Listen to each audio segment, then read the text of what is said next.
If a baby is born on Mars today, that child could grow up, live an entire life, and never ever be able to set foot on Earth. Not because of politics, not because of the distance, because their own body would kill them if they tried. And this isn't some hypothetical far in the future. Space agencies are already planning permanent settlements within our lifetime. By the end of this video, I'll show you exactly what happens to a human body raised on Mars, bone by bone, organ by organ, when there's a real NASA experiment involving actual twin brothers that already proves most of what I'm about to tell you. Mars has 38% of Earth's gravity. That number sounds small until you realize your entire skeleton was designed, from the moment you were born, to fight against a pull that's now almost gone. A child born and raised on Mars would grow bones that are thinner, lighter, and dramatically weaker than an Earth-born child's. Not because of genetics, but because bone only gets dense and strong by constantly resisting force. Less gravity means less resistance. Less resistance means the body simply stops building bone the way it's supposed to. By the time that child turns 10, their skeleton could already resemble that of an elderly Earth woman with severe osteoporosis. A fall that would barely bruise you or me could shatter their hip. Even simple daily tasks, carrying groceries, picking up a child, catching yourself after a stumble, could become genuinely dangerous for someone with a skeleton this fragile. And bones are just the beginning. It gets worse. Every time you stand up, walk to the kitchen, or climb a set of stairs, your muscles are quietly fighting Earth's gravity. Even when you're not exercising at all. That constant invisible resistance is what keeps your muscles from wasting away. On Mars, with less than half that resistance, muscles simply never develop the same way. A Mars-born teenager could have the muscle mass of an Earth child half their age, despite being just as active, just as healthy, just as well-fed. That's not weakness from laziness. It's simply what happens when a body does exactly what its environment demands, and Mars demands far less. Astronauts who spend even a few months in zero gravity lose up to 20% of their muscle mass. And they're adults who already built that muscle on Earth first. Now imagine a body that never had the chance to build it in the first place. Here's the part almost nobody thinks about. Your heart is a muscle too, and on Earth it works constantly against gravity just to pump blood up to your brain. On Mars, with a third of the resistance, the heart barely has to try. Over years, instead of growing stronger, it would actually grow smaller and weaker. It's the exact opposite of exercise. We already have proof of this happening in a much shorter time frame. Astronauts who spend just 6 months on the International Space Station come back with hearts that have visibly shrunk and turned more spherical, like a deflating basketball losing its shape. Now stretch that effect across an entire childhood, an entire life. A heart that never once had to fight Earth's gravity would likely never be strong enough to handle a trip back home. And we'll come back to exactly why in a few minutes. Here's something most people genuinely don't know. Mars has almost no magnetic field and an atmosphere less than 1% as thick as Earth's, which means it has almost no protection from cosmic radiation. On Earth, that radiation is filtered out before it ever reaches your skin. On Mars, it hits the surface directly, every single day for an entire lifetime, unless you live permanently underground or under thick shielding. Scientists estimate a person living on the Martian surface for years would absorb radiation exposure equivalent to hundreds of chest x-rays annually. That dramatically raises lifetime cancer risk, and some researchers believe it could even alter how DNA replicates over a full lifetime of exposure, generation after generation.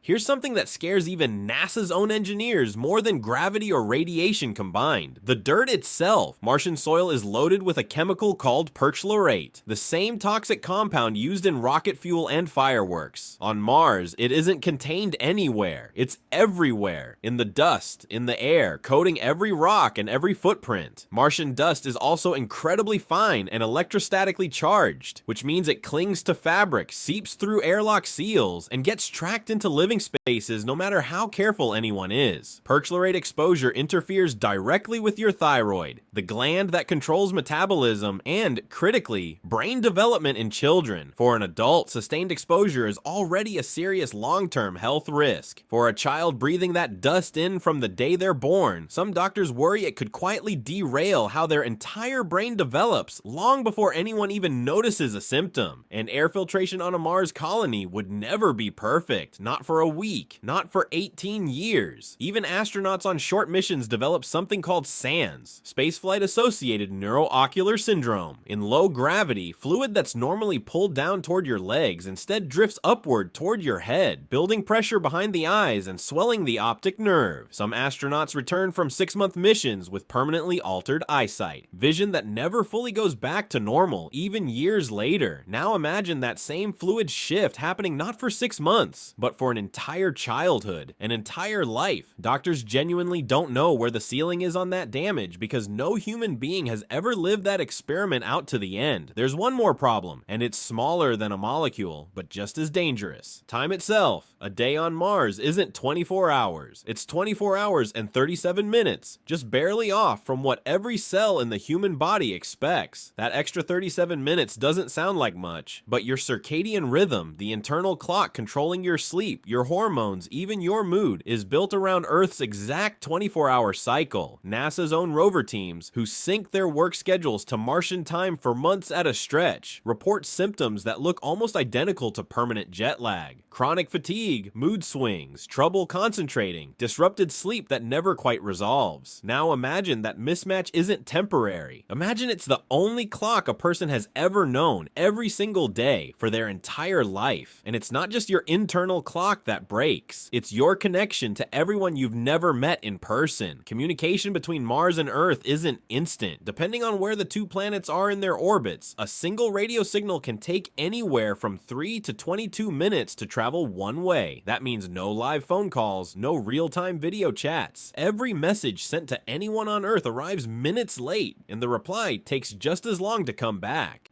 For a child growing up on Mars, that's not an inconvenience. That's the only kind of conversation with Earth they've ever known, like slow, delayed, filtered through a habitat dome and a screen.